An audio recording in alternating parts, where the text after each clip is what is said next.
team, Nitan, if you don't mind, if you could just admit people if other people are showing up.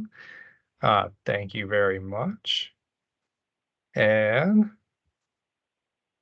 we have started recording, so just a reminder, everyone, these meetings are recorded for public record, and they are posted on the website with the other task force materials. So that is just a reminder, this is being recorded, and that has started. So we're going to start with introductions of the facilitators for today. So I'll introduce myself really quickly since I'm already speaking. So I am Michael Thomas. I use he, him pronouns.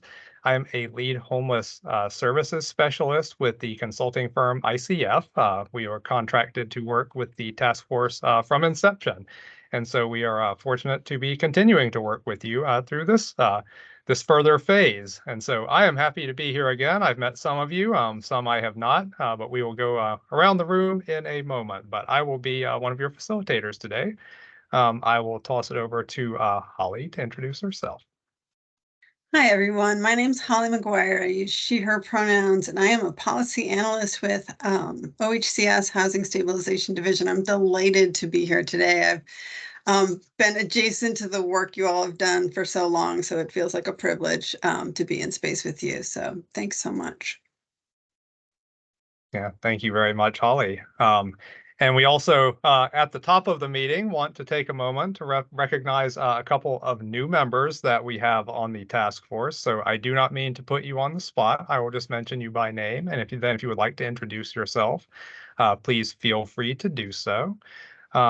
Representative Hartman, you are a new member on the task force. Would you like to introduce yourself? Sure, thank you. Good evening, everybody. Anessa Hartman, she, her pronouns. I am the state representative for House District 40, which is Gladstone, Oregon City, and I am excited to be here. Thank you. Thank you. And then we have one other new member who I'm not sure if he is here. So. Representative Boyce. Is Representative Boyce here? I don't believe he is. Okay. Well, Representative Court Boyce is another new member of the task force. And should the representative show up, we will offer the opportunity for an introduction. So with that, I'm going to turn it over to my colleague Nitan for a roll call. And then as we go through the roll call of the current task force members, I would just ask since it's been a while since we've met and we have new members, if you could just do a really quick name, pronouns, if you would like to share those, organization that you were with, and how long you've been on the task force, that would be fantastic. So it doesn't have to take long, but I think that would be good for the new members. So thank you. And I will turn it over to Nitan. Thank you, Michael. And hi, everyone. I know most of you all by now, but it's nice to see you again and nice to see new faces as well. Apologies that I'm off camera today. I will be doing roll call, like Michael said, so I'll just be calling out names if you can say if you're present. And if I mispronounce any names, please do let me know. We want to make sure that we have your name properly on record. So let's begin. Alan Evans. Yeah, that's me. I'm Alan Evans, Helping Hands Reentry Outreach Centers. We serve the homeless in 5 Oregon counties. Thank you, Alan.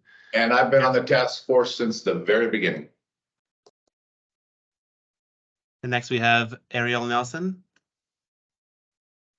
Hi, everyone. Ariel Nelson with the League of Oregon Cities. Thank you. And next, Jessica Pratt. Good evening, everyone. Jessica Pratt, she, her, hers with the Association of Oregon Counties, and I've been a task force member for about a year and a half. The next, Jill Smith. Hi, everyone. I'm Jill Smith. I use she, her pronouns, and I'm the Director of Housing Stabilization with OHCS. And I joined the task force probably about the last 6 to 9 months of the convening. Thanks, Jill. Next, we have Jamie Jones.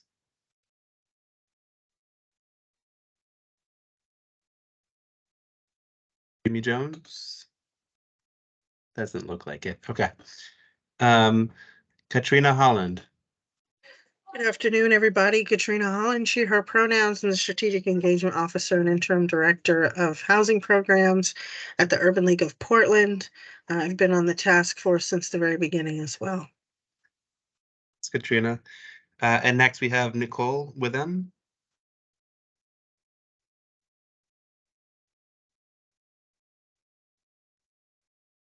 Okay.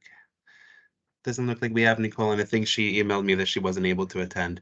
Next we have Paula Hall. Hi, everyone. Paula Hall, she, her pronouns. I'm the executive director of a community action agency at East Central Oregon, and I've been on the task force since the beginning. Thanks, Paula. Next, we have Senator Dick Anderson.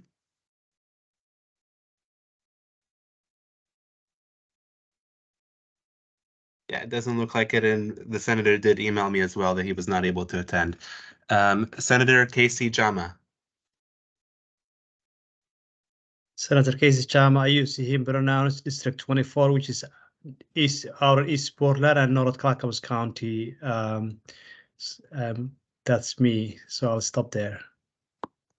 Thanks, Senator. Vanessa Timmons.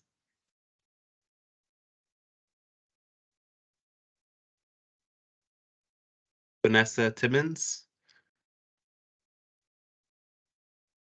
Okay, it doesn't look like it. And we tried him again, but let's see if he's here now. Representative Court Boyce. It doesn't look like it. And Representative Anessa Hartman. You heard from me earlier. Hi. Thank you, Representative. And we have two more names. Dolores Martinez. Good morning, everyone. Dolores Martinez, Director of Community Engagement with Uvalde here in Eastern Oregon, and I'm part of the community science at the beginning as well. Thank you, Dolores. Thank you.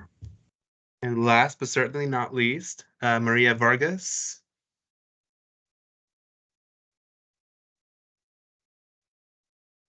Maria Vargas. Okay. All right. Thanks, everyone. With that, I'll turn it back over to Michael. Hi, thank you very much, Nitan. So I'd also like to take a moment to acknowledge that since these are public meetings, members of the public are welcome to attend, and just want to offer the opportunity if there are any members of the public here who would like to introduce themselves, please feel free to come off mute and do so now. Which includes some folks from OHCS, I believe, that we have as invited guests. Yep. And there are a few people from my team as well, so no pressure, but feel free. Yeah, I'll go ahead and say hi, break the ice on our team's behalf, OHCS. Anabel Hernandez Mejia, she, they pronouns, and I am a community engagement specialist with OHCS.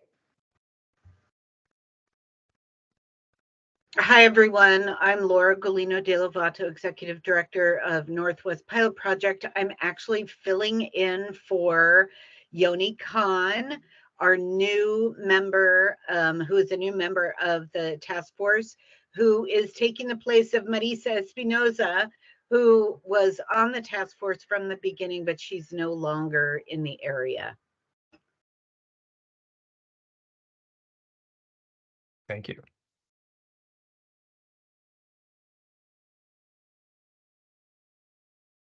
Any other members of the public or anyone else who would like to do a quick introduction before we move on?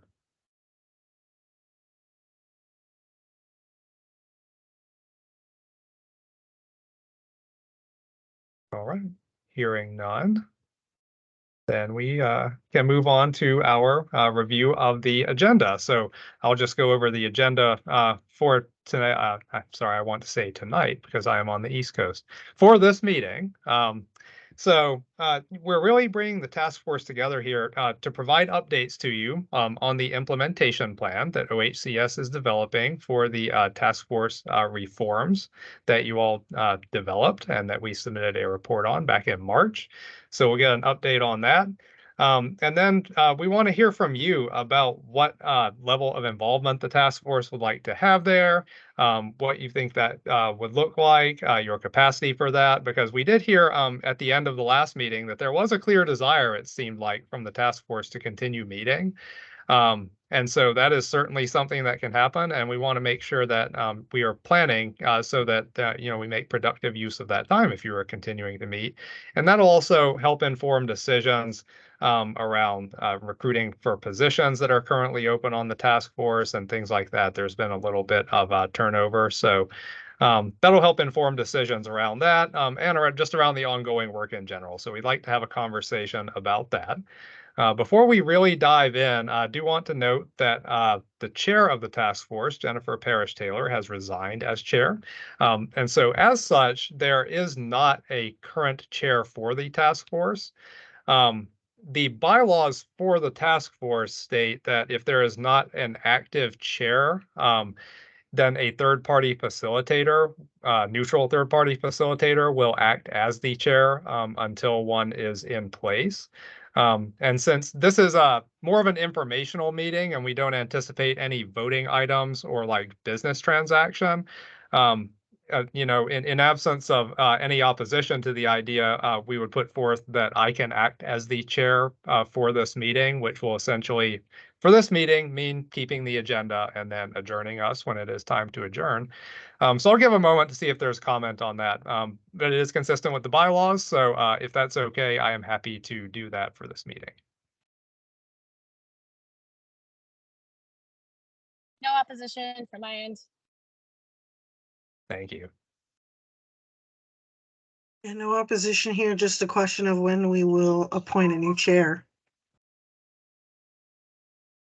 Yeah, that is a good question. I think as we go through the conversation later and we are thinking about like the work of the task force moving forward, we can certainly consider that. We do have we have the capacity to schedule more meetings over the coming months. And depending on what the workload looks like, I think we can discuss when that would happen. It could be sooner rather than later if it needs to be. Thanks. Yeah. All right. So, taking a look at the agenda, the next thing we'll move on to is an update from Housing Stabilization on the progress of their plan for the implementation or for implementing the reforms that were in the report submitted back in March. That includes, and I'm looking here, so racially equitable outcomes, directed funding implementation plan. So OHCS is actively planning on how to make funding decisions in a racially equitable way based on those reforms. The Governor's Office Action Plan emerging from the emergency order work that has been ongoing since last January.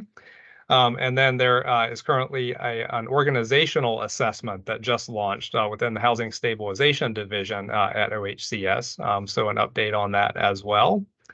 And then after that, we'll move on to task force status. So we'll talk through kind of, for the new members, we'll do kind of an overview of the original task force work and sort of how we got to this point, and sort of the current status of the task force, which will take us into the last item on the agenda. It says action items. Really, that's just looking at next steps. So when we say action items there, I mentioned we weren't planning on like conducting any official task force business such as voting. We're really just thinking next steps when we say action items there. So that is the agenda. And I will turn it over to Holly to start taking us through the Housing Stabilization Division items. Thanks so much, Michael. And I will share my screen, some slides to help me stay on track. Folks can let me know if they can see that slide. Great, thanks, Michael. Okay. So again, my name is Holly McGuire, and I am a policy analyst here at Oregon Housing and Community Services Housing Stabilization Division. And I want to start by saying how honored and excited I am to be a part of this convening. I joined OHCS this past spring though I worked closely with OHCS in my last position as Director of Economic Opportunity with Neighborhood Partnerships, and I have met some of you in that role. And a core part of my charge here is to work collaboratively with our stakeholders to develop and launch implementation of changes within housing stabilization to be able to enact the recommendations of this task force. I've spent so much time with the materials, the findings, and the recommendations of this group, and really just want to offer my sincere gratitude and appreciation for the body of work task force members contributed. Thank you. That slide to move. There we go. So Housing Stabilization Division is committed to the work of making a real and measurable impact on unacceptable levels of homelessness and housing instability in Oregon, and to centering race equity in that work to ensure that the disparities our Black and Brown neighbors experience across all measures of housing are eliminated. This requires deep work across the division. As a part of this effort, we have clarified and codified our mission and vision, asking ourselves to orient and work toward the North Star that all Oregonians will have equitable and inclusive access to safe and affordable housing and energy resources, ensuring that any experience of housing instability will be rare, brief, and non-recurring. I know that we all come to this conversation with different levels of experience with both the task force and the work of the Housing Stabilization Division, so a very brief bit of orientation or background. Prior to COVID, the Homeless Services team of Housing Stabilization, which really was the whole division at that time, consisted of a small staff, only about 11 FTE in 2019, that under statute provided pass-through, formula-based, mostly federal funds through the Community Action Agency network. When the pandemic hit in 2020, the role of Homeless Services team immediately shifted and expanded. We have 41 staff today as they continued to do existing work and stood up many new programs, getting resources out to meet unprecedented circumstances. Changes to existing funding processes were rapidly implemented to enable dramatic increases in the scale and pace of funding. This division deployed over $885 million in one-time state and federal fundings in the 21-23 biennium. I just want to pause to take that in. That was an amazing and impactful body of work, supporting tens of thousands of Oregonians to stay in their homes and launching new initiatives to reach and shelter our neighbors experiencing homelessness. Due to the emergency nature of that work, state funding in 21-23 was not awarded in a competitive process and was primarily moved through the existing partnerships with CAAs. Some federal funds through ESGCV did move through a competitive process. And in 21-23 and 23-25, some new partners among culturally specific and community-based organizations were awarded funds through direct awards. And the 9 sovereign tribes have been funded through the By and For initiative to design programming appropriate to their community needs. As long-term task force members are aware, in 2021, OHCS intentionally pursued and achieved the codification of HB 2100 in recognition of the criticality of homelessness and the stark disparities to impact experienced by Black, Indigenous, and other communities of color. And it required the state to operate differently to facilitate measurable statewide progress. This task force published several sets of recommendations, starting with the January 22 report that this data is pulled from, through to the final March 2023 report. That report was followed by SB 893, which directed OHCS to implement those recommendations with a timeline for changes to funding structures for the biennium beginning July 1st, 2025.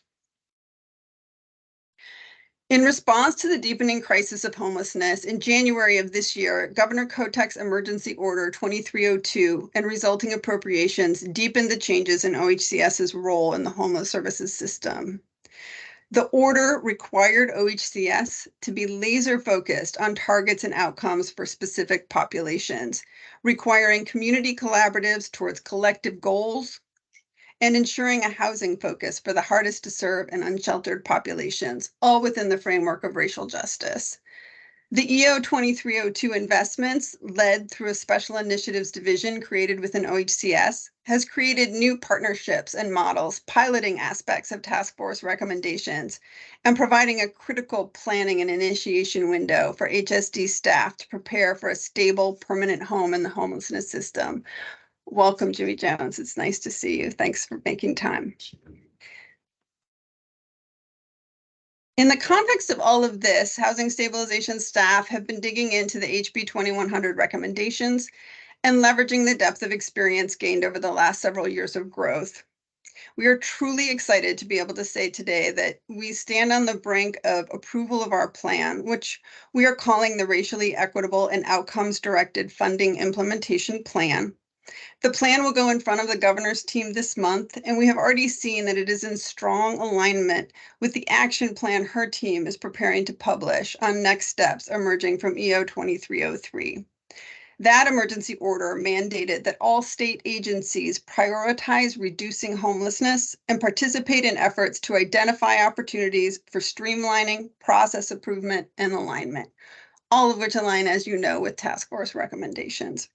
While we are not yet able to dive in deep with full detail on our plan until we have full approval, we wanted to share the broad outlines with this body that has invested so deeply in designing avenues for change and equity in our homelessness funding. The path lays out a plan, as the slide notes, to prepare HSD as both a funder and a partner, to understand the current state of homelessness and housing instability, big reference to data there, identify and invest in best practices that reduce disparities, and create an equitable procurement and funding strategy. Our plan integrates community and partner engagement and feedback that we have already received and includes additional opportunities for engagement to understand unintended impacts and opportunities. We are working with an external expert organizational consultant to support a strong foundation for this transformational change. They will help us ensure integration of best practice, identification and elimination of harmful barriers, and strong systems to capably steward state funds. Under the proposed framework, and again, this is draft and not final, all state homeless services funding, including ongoing current service level funding, will be awarded through an equitable and accessible qualification opportunity. Providers will demonstrate their interest and qualifications for specific core service areas in alignment with known best practices toward ending homelessness.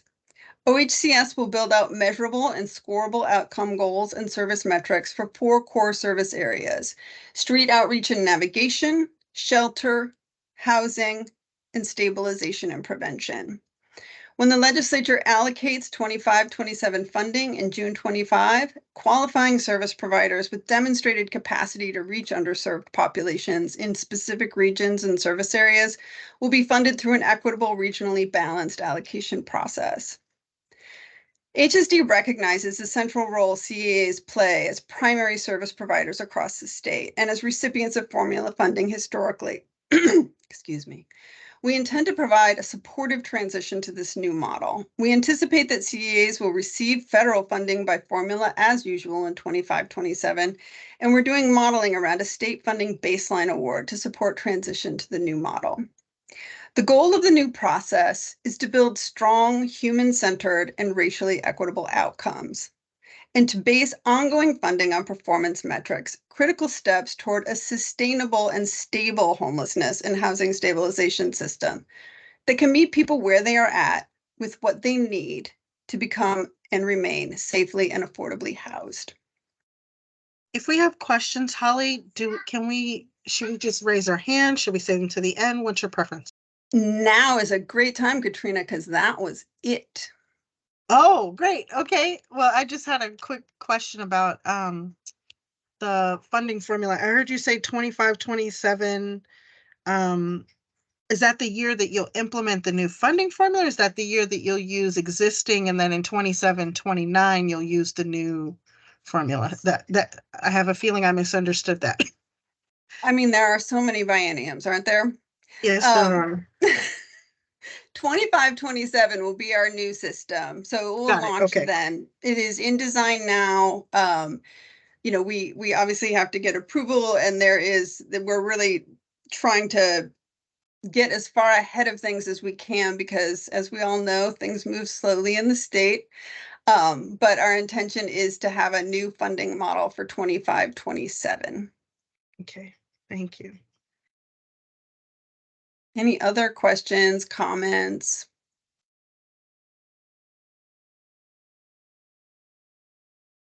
Ariel. Hi, thank you. And sorry, I was on the road, so I might have missed part of this. So the new funding plan and the plan you described, has that been shared out, or is that, I heard that there's going to be further engagement. So is that a role Yes. for this task force then to help kind of provide that? I maybe missed kind of what the role or the opportunity would be process wise. Yes, I super do. And I think that's an interesting question for this group, following any other questions on what I talked about. But, what role does the task force want to play in an ongoing basis? Obviously, significant input in the work plan, I mean, the recommendations that have been put forward to date. But yes, this has not been released. This is, as I said, is that what I have just talked about is very high level, and I can't get into specifics until we have more authorization to do so. But once we have that, the intention is to engage existing providers, prospective providers, but also people with lived experience around the plan and around specific elements of the design of that funding model. Okay, great. Thank you. At least speaking for myself, it feels like I feel like there's a black hole in my brain from when we ended convening this group and to now, like a lot has happened. And so Yes. in terms of what role we want to play and how we're engaging, like it would be helpful maybe at the next meeting, or I know it also in like recognition that we're going to get new members. I think it would be good to do some level setting of like what, what consensus we came to, what the recommendations were, what that looks like as it relates to the other updates we're going to hear today. Because I don't know that I feel I have a sense of like what makes sense for me individually or for this group without knowing also like who, I feel like we've lost some really critical voices in leadership in the membership turnover and like who our next chair will be and all those kinds of thing. I feel like we need a little bit, I would appreciate some more level setting and reminding of what we did and where we might be heading before making any like hard and fast decisions. Thank you so much for that.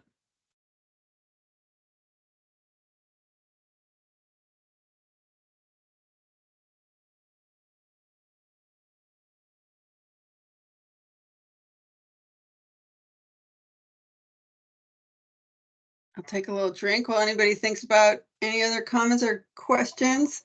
Well, the big comment and question I think that is resonating in my mind is what is the draft formula? I see the outline and the 3 or the 4 specific buckets of work that will be funded, but I am sort of curious to hear what were the specific recommendations that were implemented in this new funding model.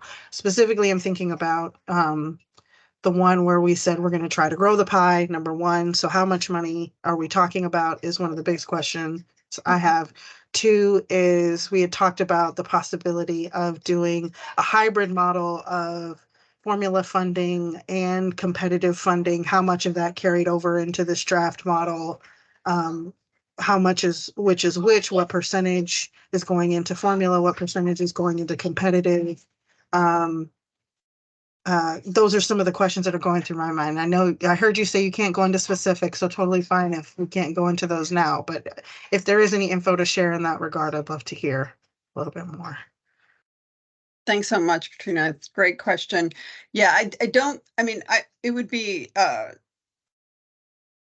we do not have answers on unfortunately, we won't have answers on amount of money until probably June 2025.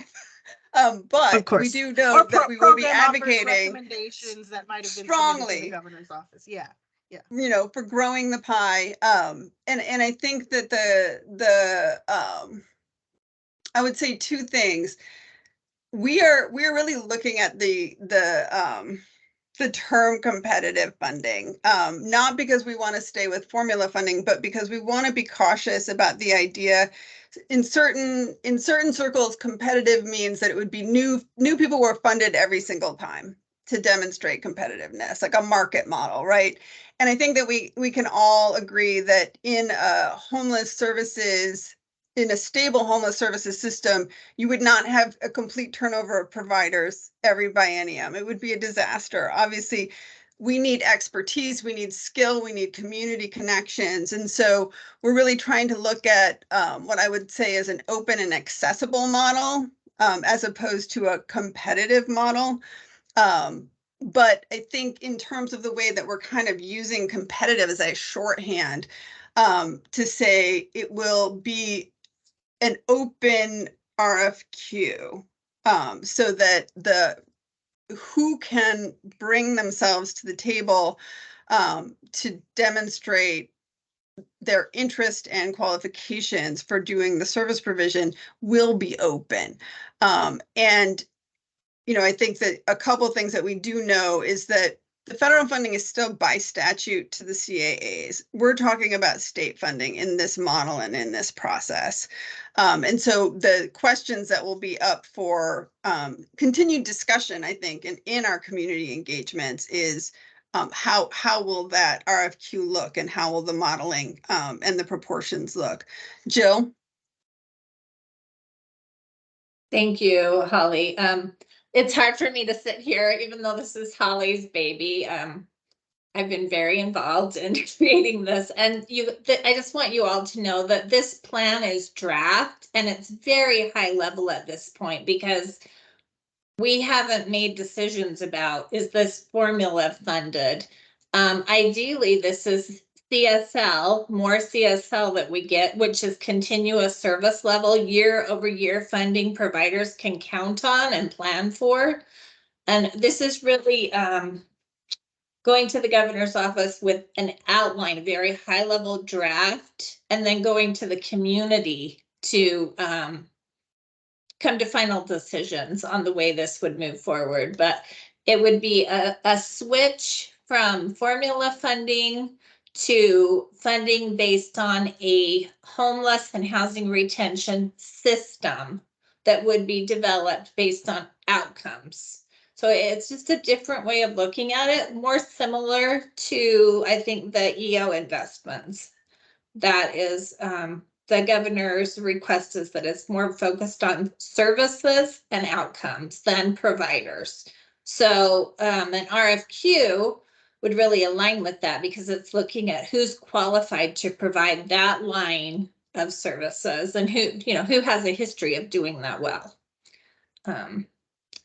That is as far as we've gotten. So we can't really give you more than that. And as soon as the governor gives the head nod that she agrees, we'll start on the engagement process big time.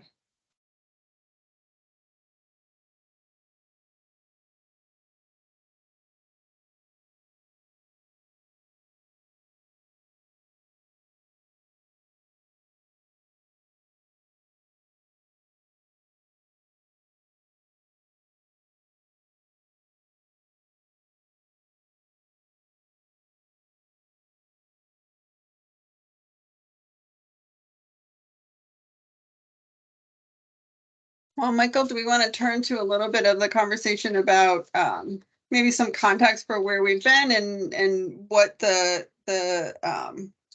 task force wants? And if anybody comes up with questions or other thoughts while we're doing this, feel free to bring them forward. There's no, they don't expire. Yeah, we can walk through some context, and I'll just to be clear, I agree with the comment earlier that, in a future meeting, it might be a good idea to have like more historical context and talking through the recommendations and all of that sort of thing. Right in this space today, I'm really going to be talking context just in terms of like the overall work of the task force as it relates to the legislation and how that got us to the place in that space that we are right now. So just to acknowledge, I do think that other comment on that was very important. I will start walking through some of that higher level stuff. So essentially, HB 2100, enacted in 2021, was the original establishing legislation. It set the membership requirements and authorizing representatives for the task force. And it set the charge for the task force's original work. And the original sunset date was July 1st, 22. Clearly, that has changed, but the task force was also required in that legislation to meet regularly through January of 2022.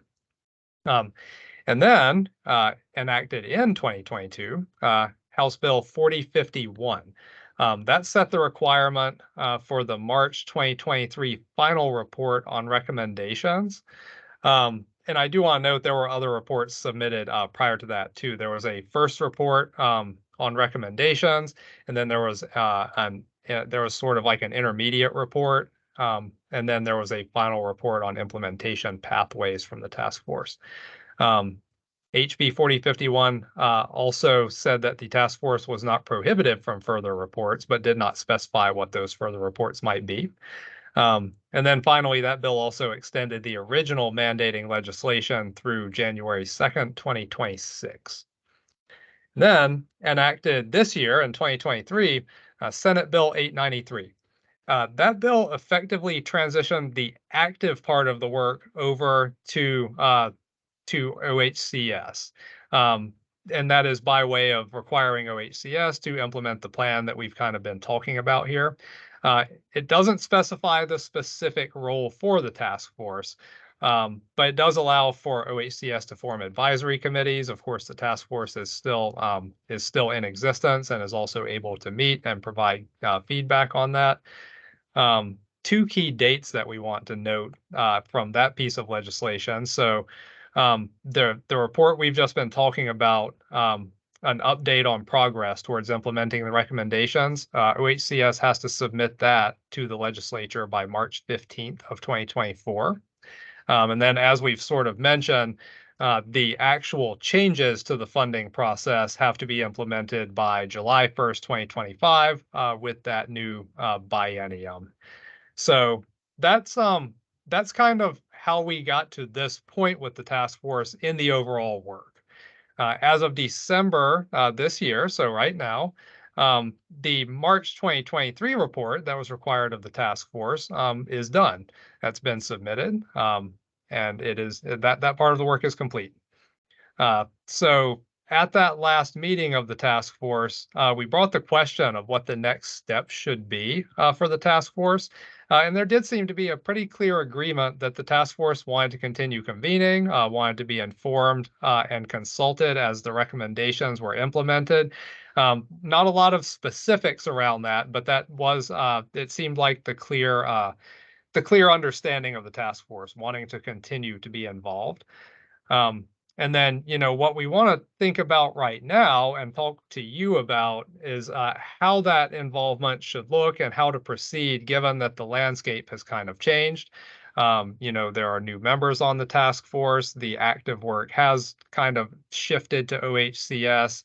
There are 4 vacancies on the roster at the moment. And then, we want to think about like what that looks like if the task force is going to conduct any kind of official business. And then, of course, the chair has stepped down, as we talked about earlier, too. So those are all things that we just want to keep in mind as we talk through this and, figure out the best way to proceed within that context. So as you're thinking about, your capacity, the capacity of the task force overall, and sort of the things we just talked through, want to have a conversation about what you might see as your involvement as the task force. So I think at this point, is there anything you want to add, Holly, or we can jump into sort of a facilitated conversation around next steps for the task force? Yeah, no, I'd really love to hear what people, if people are bringing a vision around that, and happy to hear what people have on their minds.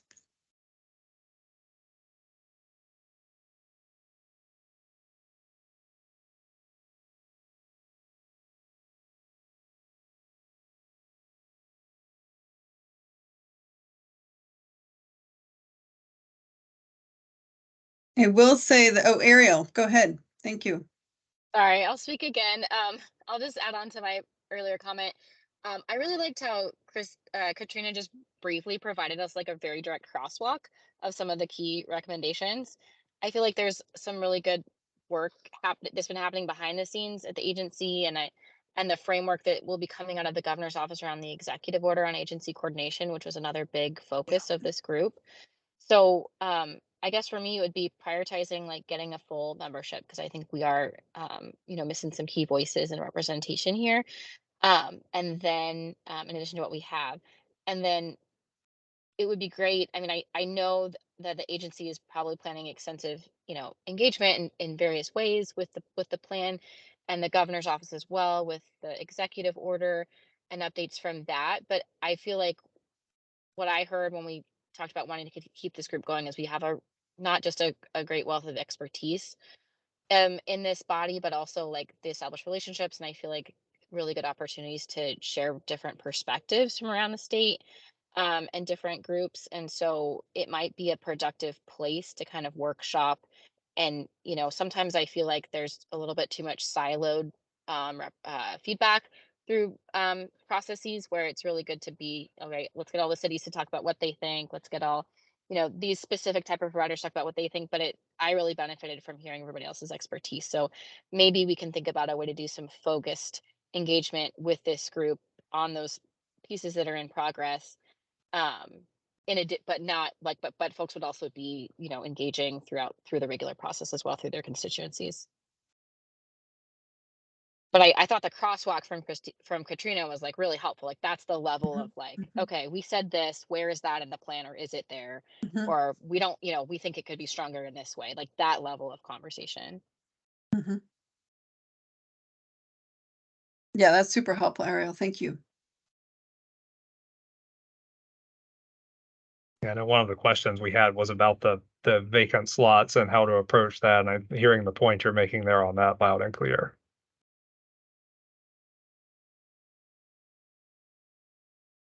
Would that entail meeting through, I assume, March of 24 to until the plan is completed?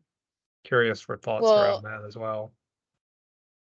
It depends on when things come out and what the engagement timeline is like, and what both the agency and the governor's timeline is for those two bodies of work. And there may be other efforts that would be appropriate to bring this group that I'm just not aware of. But I know, at least for me, and this was an issue for others last time, is like being aware of legislative session. And I won't, like, a lot of us will have less capacity in that. And I don't know if I can't remember what year we're in for point in time count January, if that's going to be challenging for some folks, those kinds of things. I think we want to be relevant with whatever the engagement timeline is for the processes, but want to think about it that way too. Yeah, thank you. Yeah, I just put in the chat, Thomas. I don't remember how much time we spent on it, but I do vaguely remember a discussion about sticking together through the implementation of the new funding formula to talk through what's working, what's not working, and provide sort of like a continuous feedback loop. So that's also one thing I want to lift up. Yeah, good point. Thank you. I love that. Something that I remember from our last convening was OHCS Housing Stabilization shared that we're entering into an organizational assessment, and we're having a kickoff meeting on that tomorrow, and it's to help prepare us so that we can do our work differently, because we were not built to manage this much funding or to manage RFPQs, to do the work differently and to support culturally specific providers. So we've asked this really professional agency to come in and give us recommendations, and those recommendations, I think it would be beneficial for us to hear from you all, what would serve you well, rather, to have that perspective. So that's something that I believe the task force asked if they could hear those recommendations and kind of understand where we were going as we kind of make this big transition. I just remember that conversation as well.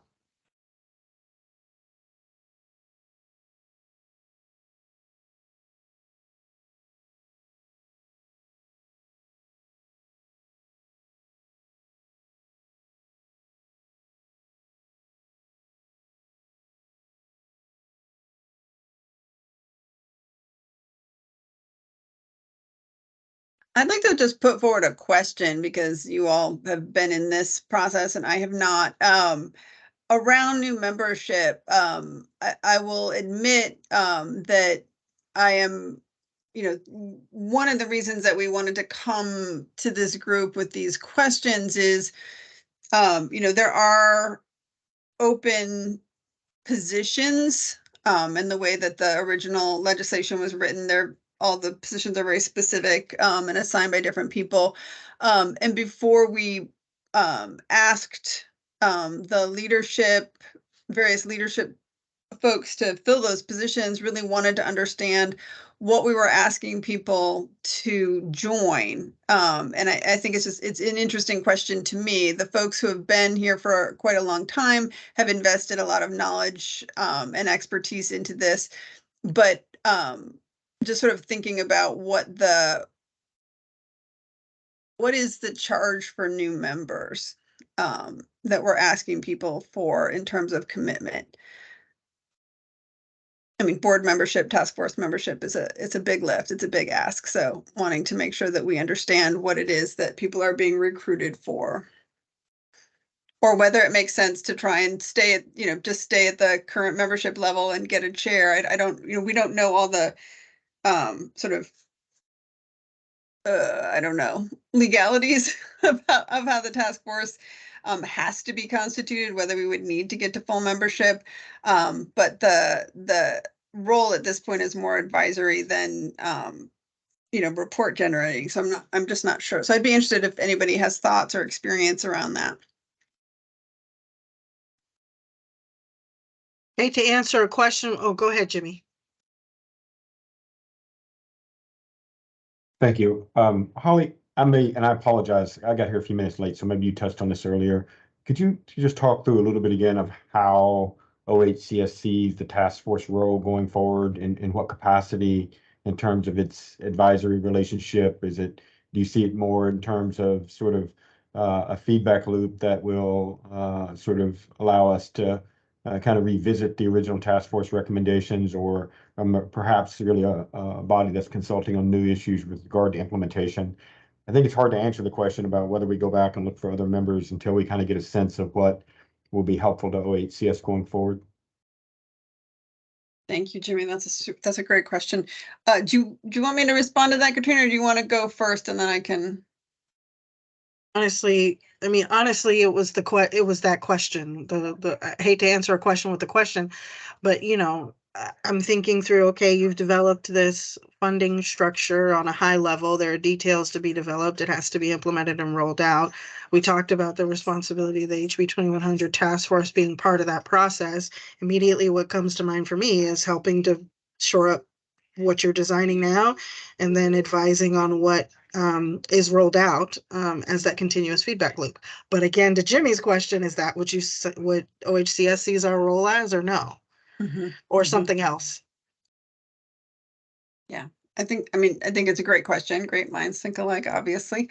I would say, and then Jill can certainly weigh in with her position on this also. I love the crosswalk idea that is sort of floating around here, because I think that in some ways that's where we're at. The task force developed an amazing set of recommendations, and our role now is to figure out how to translate that into what housing stabilization is currently capable of doing and where we want to get to in terms of our capacity to fund differently. Obviously, to fund in a way that eliminates instead of continues racial disparities, and is more effective in addressing homelessness. So my perspective, when I, outside of all the technicalities of what's possible and what the task force wants, is certainly that we're gonna put forward a plan that is different than the recommendations in some ways, right? It is the plan that we can do as a state agency without power over all of the areas that are included in the task force recommendations. We're not in control of all of the variables. We're also going to be developing a report to the legislature, which I think that the task force would be very well situated to provide input and feedback on. And also, hopefully, some advocacy, because there are things that we can't change as the division. We can recommend changes, we can request things of the legislature, we can request things of the larger enterprise of the state. But all of the variables are not in our control. So, I think that like advising and feedback on where we have gotten with that plan would be invaluable. I really love the idea that you all would want to hang in here to sort of give feedback as we roll it out, because this isn't going to be a single iteration, right? 25-27 is a huge goal. Reaching it is going to take everything we have. I do believe we're going to get there, but it will not be complete. It will be step one of this change, because that's just reality. And then we're going to have to see how it worked and how it didn't work, because there will be ways I'm sure that it will not work. So, that would be pretty exciting if you wanted to hang in there and talk to us about that. Jimmy. Thank you, Holly. I know you're probably not prepared to discuss the ways in which OHCS's plan will be different from the task force recommendations today, but at some point in a future meeting, I would really love to explore that a little bit more. Those series of recommendations came at the end of a long conversation in which we tried to evaluate every stakeholder's interest going forward. I'm certainly not going to speak for the task force, but I think as one member of the task force, we would really like to understand a little bit better on the differences between the task force recommendations and the system that the state is proposing to the legislature. For sure. Thank you. Jill. Thanks for that question, Jimmy. I just wanted to share that really the biggest difference that you'll see in our proposed plan is we've been asked to create a system that has specific lines of services with outcome requirements that we would implement even at a time where there is nothing but the existing core resources. So there's no extra funding coming into the state for homeless services.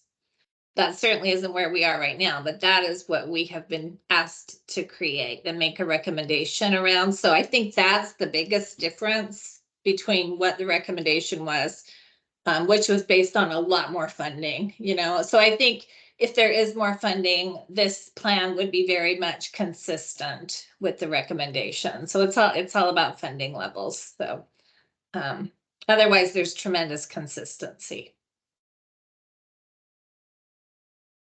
I don't know if that makes sense, but we'll be bringing this to you very soon.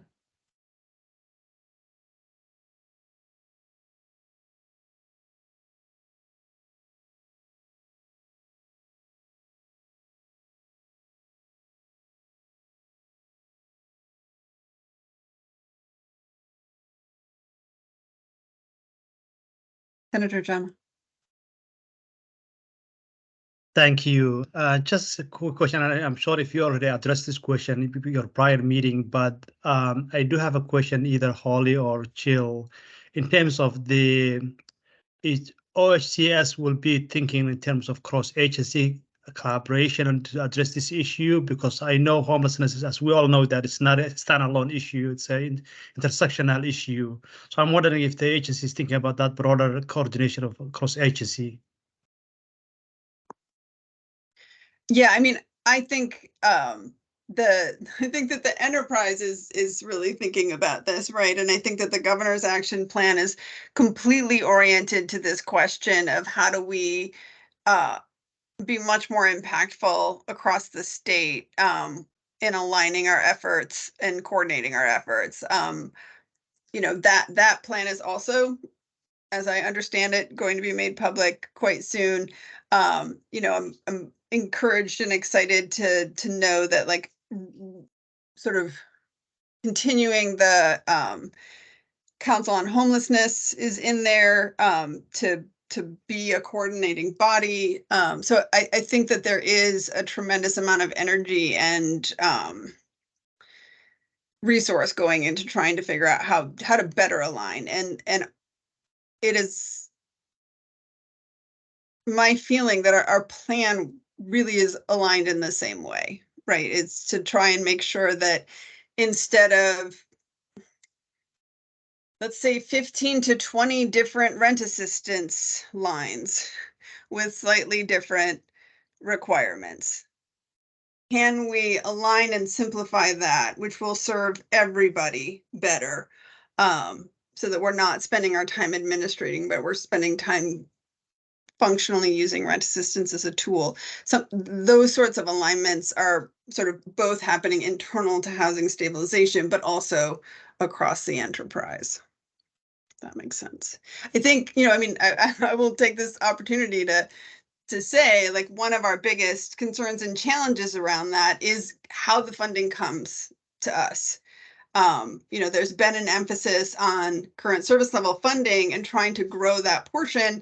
And, you know, historically that has just meant like this, it goes into the formula, but under this model, that money would itself be a part of this system. But if all of our funding, you know, currently in this biennium, half of our funding is coming through CSL, half is through one-time, talking just about state funding. And many of the one-time funding amounts come with very specific requirements of how it should go out. That will not feed into this system effectively. If all of the funding that we get has its own particular requirements, then we can't effectively implement a system. And then we end up with this duplication of, it's rental assistance, but it's for youth. It's another youth rental, but for a different, slightly different slice of youth.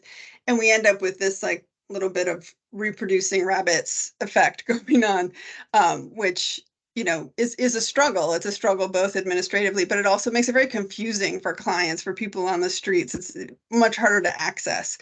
So, you know, a part of our hope with presenting a more organized model is to say, let's put the funding through these service areas, and so that it is consistently, there's one set of requirements, not 20.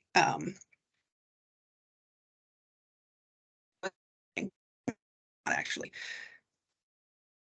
And just as a follow-up to that, Senator Jama, we met with the governor's office about a week ago because they have some recommendations related to EO 2303 and what we're recommending on simplifying and making things more aligned within HSD really aligns with what they are recommending for across multiple agencies.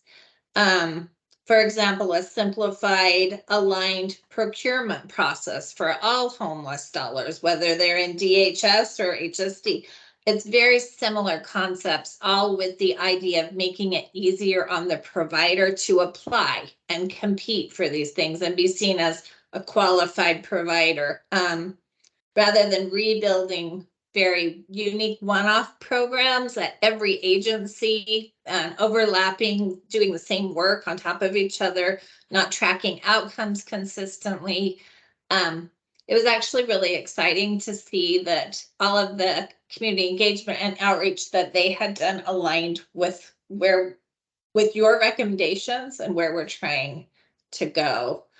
But all of this is right on the verge of kind of being shared more publicly. And that's totally in their office. No, thank you. That's super helpful. And I really appreciate that. That'll help us track the measurable outcomes and metrics. And so if you do that coordination that you just described, that's really will be the way to go. So thank you so much. Appreciate the context. Thank you for the question.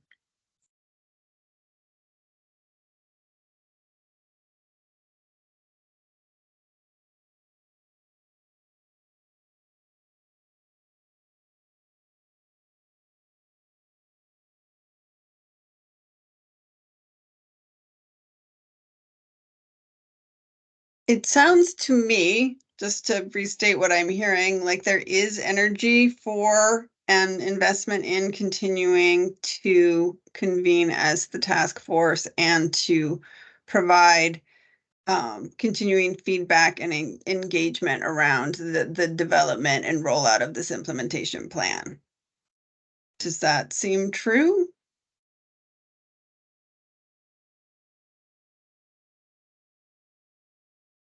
Not getting any good big no's. That's good, Jimmy. Yeah, I'd like to stick this out. I think a lot of us, we spent a year of our time, working on this, and we'd like to see it implemented and help with any problems that arise. So I don't know about the rest of the group, but I'd prefer to continue meeting and continuing to have an opportunity to hear about the plan as it emerges.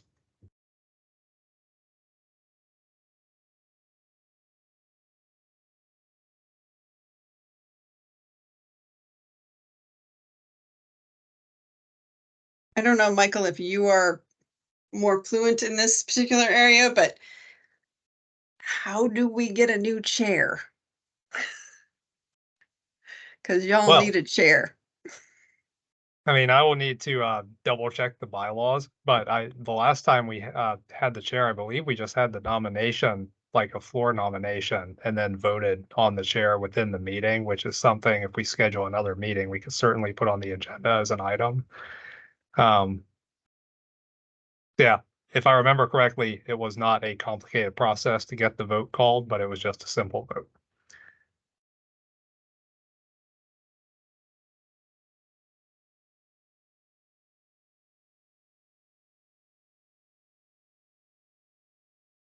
Yeah, no, it wasn't complicated. It wasn't complicated at all. It was pretty quick. Yeah, that's what I remember too. The only thing that I would add to that is, as part of the bylaws, it would need to be like the very first piece of action that we do during the next meeting.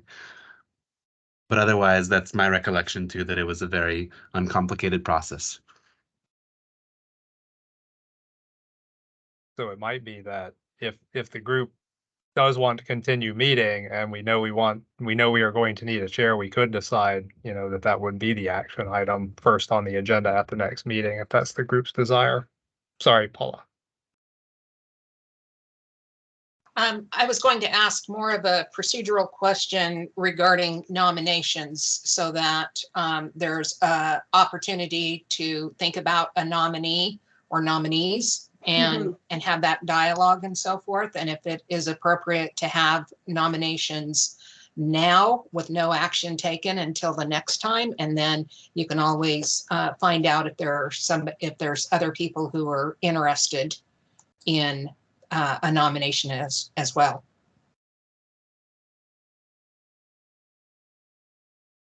I'm going to pull the bylaws and see what I can find on that really quickly, if I can find it quickly.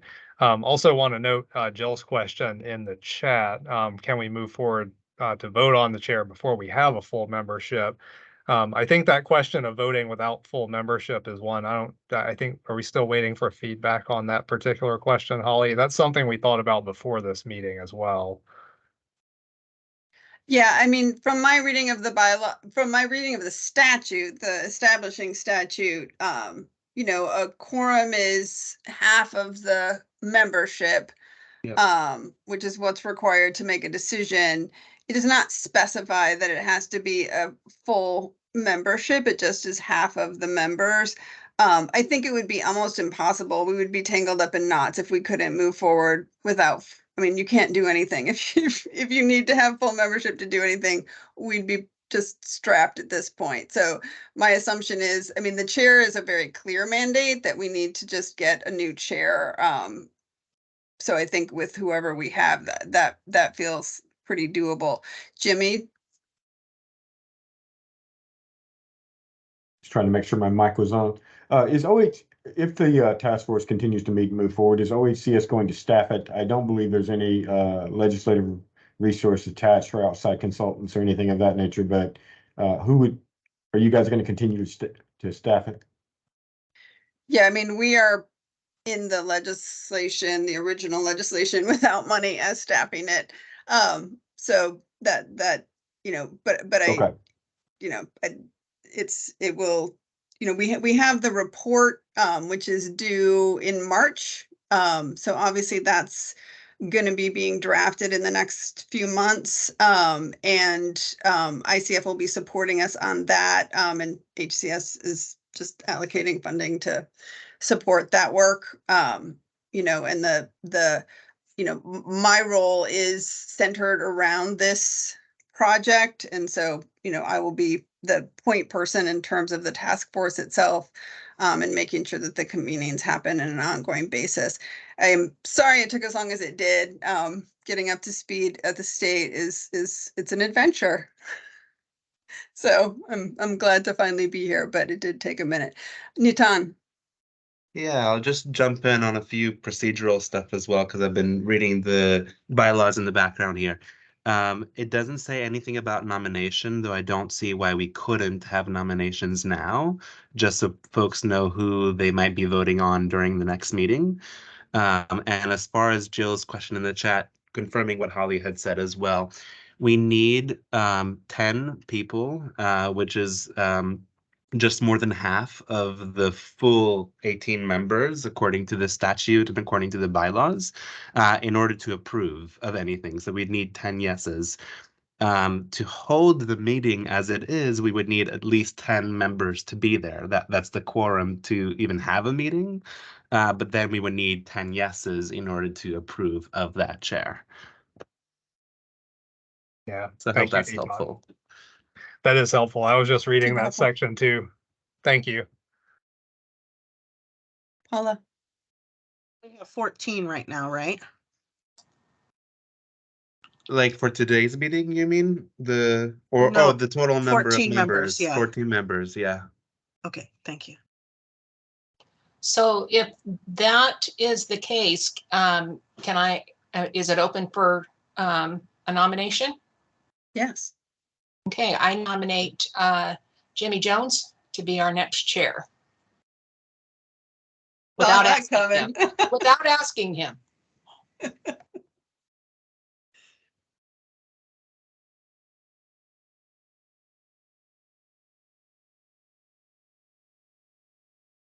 Other nominations or discussion?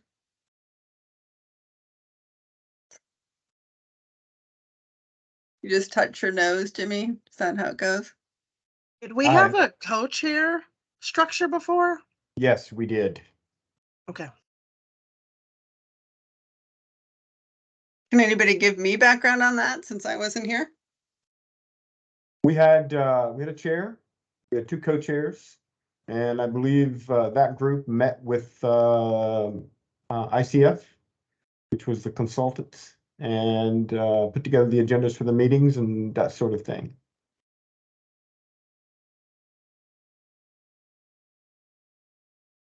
And that was pretty similar to the other task force that I've been on.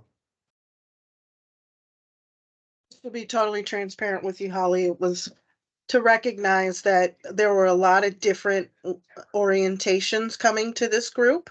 There were some of us who were really excited about seeing a new funding formula, and there was some folks that were not. And so it was really important for us to have co-chairpersonship, I think that's the word, that represented both of those spaces.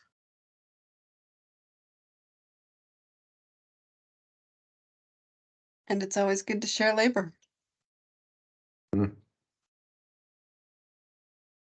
I apologize, Senator Jama.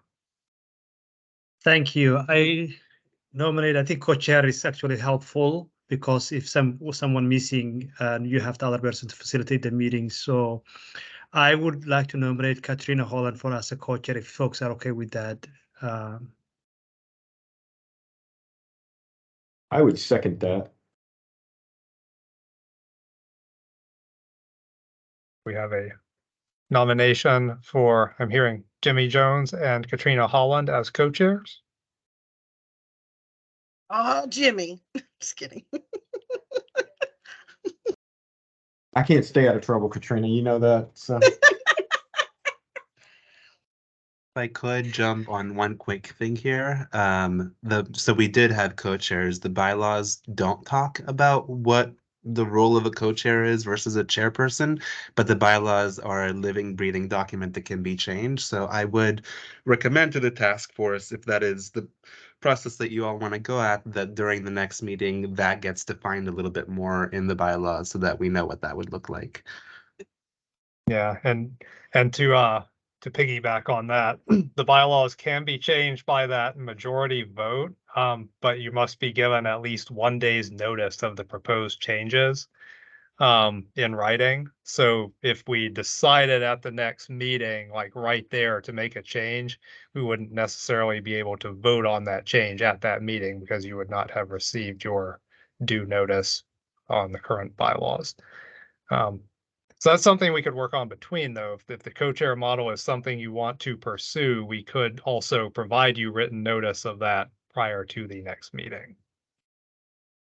Yeah, I think that would be great if we could do that. I mean, we can do a follow-up email to all membership, letting people know what was discussed today and some proposed language around that. That would be great.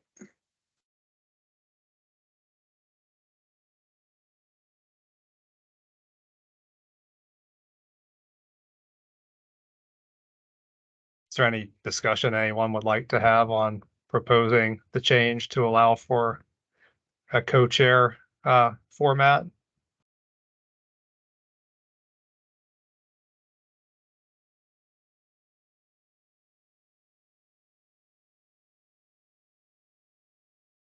Very good.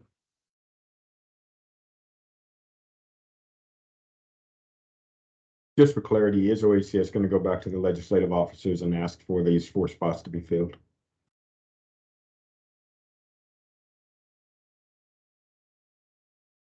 Happy to.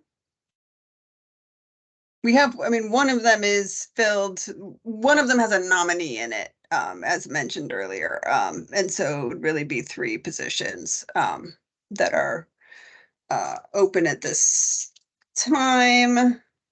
And what are the vacancies? What's the type of membership that's missing? Yeah, I was just gonna find that. So we need a member from the Racial Justice Council. We need another HCS member. Yanni Khan is an urban service provider member, and then we need a rural service provider nominee. And we don't have anybody in that particular. There's no known candidates for that position. And these are appointed by, oh, it's been a minute, the Senate president. The Racial Justice and Council Speaker. member is either the governor or yeah. Director Bell. I can't remember, but no, Director Bell is the HCS member, and then the other one would be the Senate leadership. That's right. Okay. Clarification on that. The other 2 members would be the Senate and the House leadership. And then was it the racial justice, Holly, you had mentioned? Yeah. That would be the governor, which Okay, I think you said. So, hooray, 3 different bodies. A lot of footwork to engage. Just keeping it real. If we have names that we'd like to bring forward, how can we do that? I think why don't we plan, I mean, if you have one right now, I think just throw it out there because we might as well while we're here. But otherwise we will put that in the email follow-up, which we'll try and get out very, very quickly, but requesting any so that we can put those forward when we reach out to the leadership or to the other members. Okay. Paula? I just would like to have it on record that I think as we look at the membership, especially on the rural, because I am from a rural community, that we really focus on true rural Oregon and not those who can drive 30 minutes to a metropolitan or an hour to a metropolitan area. And I also think that it is also very important for us to take a stock or an inventory of our membership. And as we are looking at racial disparities, that we do everything that we can to make sure that we, as a task force, look like Oregon and all of Oregon as we address these really sometimes difficult conversations. So, and maybe we need to have an inventory of who represents this task force.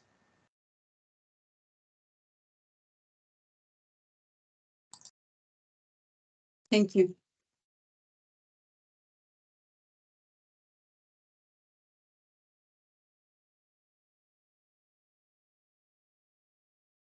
Michael, or does anybody else know, was any sort of identifying information, demographic information collected from task force membership? Obviously, we have a roster. Not that I am aware of. Something interesting to discuss next time around. Paula? I just wanted to say, I'm not saying that we should change our bylaws, but, you know, as we look for new members and so forth, I think geographical representation is very important, and the divide between urban and rural Oregon. And also, you know, we need to represent the greater Oregon. Yes, thank you.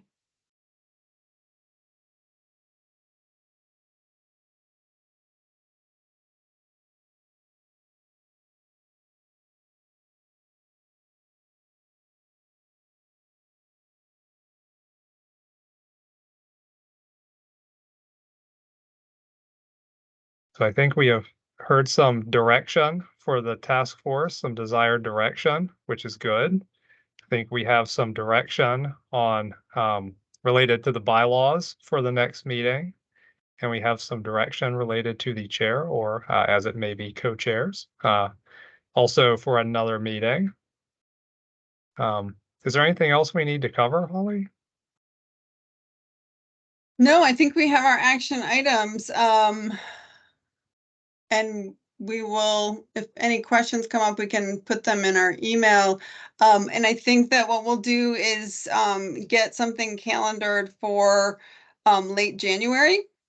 Hopefully that'll be out enough for folks. I don't know what the usual time frame was previously. Is 90 minutes good? Is 60 minutes better? What do people feel like?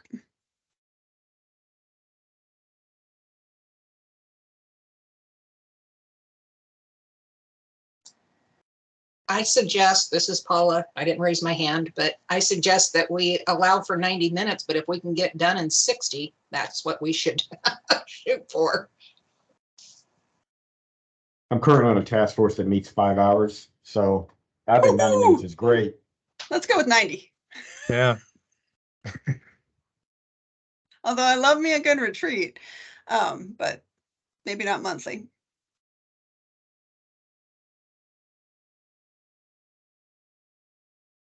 I'm good with 90. If there's no significant objections to that, I feel like we tried 60 at one time and realized that it just was not helpful. Yeah, I mean, I'm a talker, so 60 minutes always seems short to me, but. I think that's what I'm remembering too. It was 90 minutes, and we might not have always used the 90 minutes, but it's typically better to have it on the calendar than not.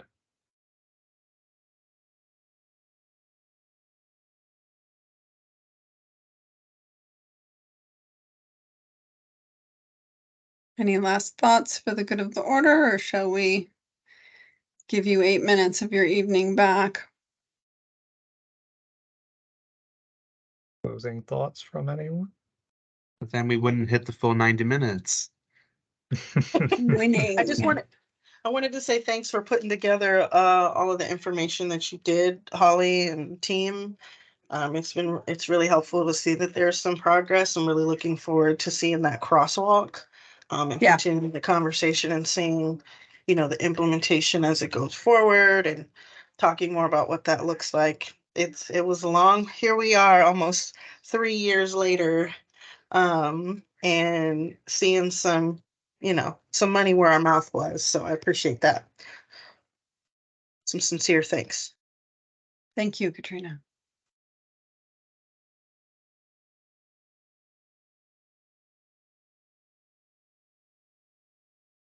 All right, well, expect some emails and an invite for January. And I hope everybody has a really lovely holiday, however you celebrate them. Yeah. Thank you very much, everyone. Thank And you. we are adjourned. Have a good Be evening. well.